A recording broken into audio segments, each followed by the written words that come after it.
In this Chalk Talk, I wanted to touch very briefly upon two pitfalls in the way that people typically think of efficacy in the context of anti-malware technologies.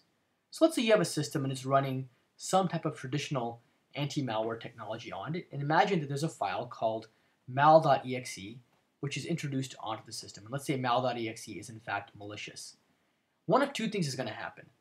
Either the traditional technology will recognize that mal.exe is malicious and will go ahead and remove or remediate it, or mal.exe will not be recognized as malicious, and in fact it will be allowed to wreak havoc on the system.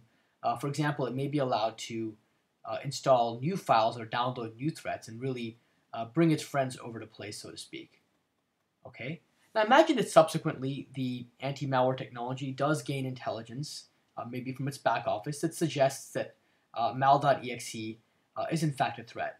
At this point, it'll be too late for a couple of reasons. And the first reason is that traditional anti-malware technology does not provide what's called retrospective remediation. There's no retrospective remediation. And by that I mean that mal.exe is typically only going to be scanned or analyzed once, or maybe it'll be analyzed very infrequently.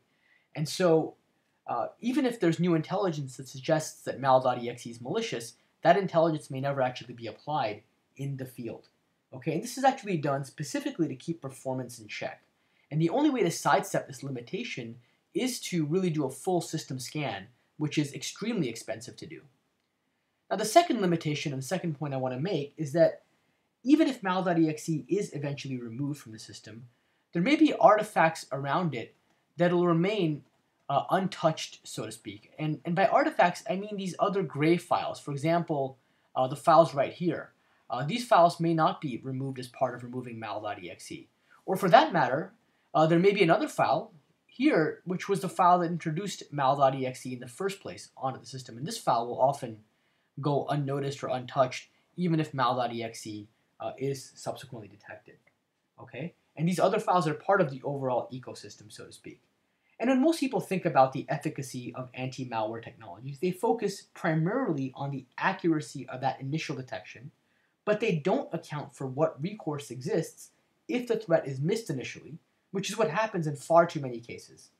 And so the main idea I want to impart in this very, very brief Chalk Talk is that you have to account for the very real possibility that malware will get through and how you will handle that situation when thinking holistically about malware defense.